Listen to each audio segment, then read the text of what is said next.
নেই, গরু অন্য পাশে দাঁড়িয়ে যেতে পারে। সমুদ্রের ভিতর দিয়ে গেলে গরুগুলো অ্যাক্সিডেন্ট হতেও পারে।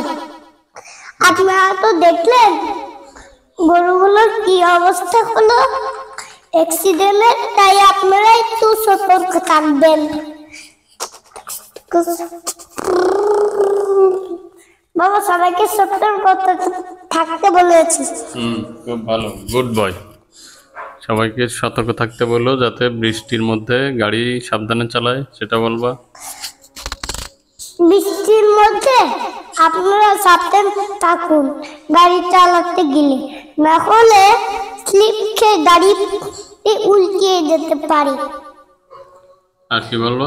আর রোদের মধ্যে গেলে গাড়ির চাকা ফুটে যেতে পারে, মানে ফুটে যেতে পারে না, গর্ত হয়ে যেতে পারে বৃষ্টির মধ্যে না? হ্যাঁ। না বাবা, আর গাড়ির গতি কেমন হবে, বেশি নাকি কম? কম রাখুন, সেটাই ভালো। আর একটা কথা বলো তো, যে হর্ন ব্যবহার কিভাবে করবে? হর্ন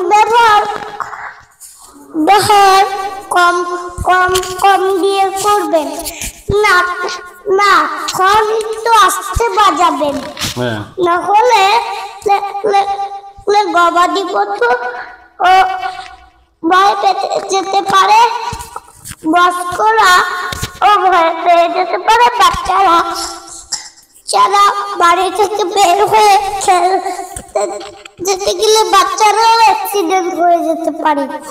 একটা প্রশ্ন করব, বলো তো, যে রাতের বেলা হেডলাইট কিভাবে জ্বালাবে? হেডলাইট জ্বালিয়ে গাড়ি চালালে দেখতে পাবেন কোথায় মানুষ আর কোথায় গবাদি পশু, কোথায় বাচ্চা, তাহলে বুঝতে পারবেন। আর হলো রোদ বৃষ্টির সময় কি করবে?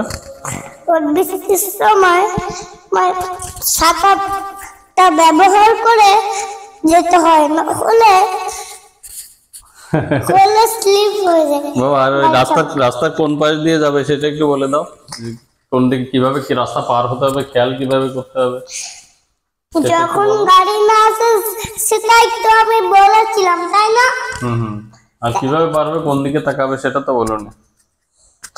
ডান দিকে তাকাবে, তারপর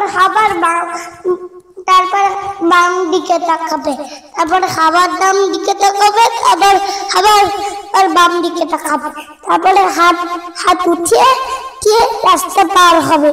গুড বয়, খুব সুন্দর। তাহলে সবাই যেন সতর্ক থাকে। মহান আল্লাহ তাআলা সকলকে ভালো রাখুন, সুস্থ রাখুন। আল্লাহ হাফেজ। আল্লাহ হাফেজ।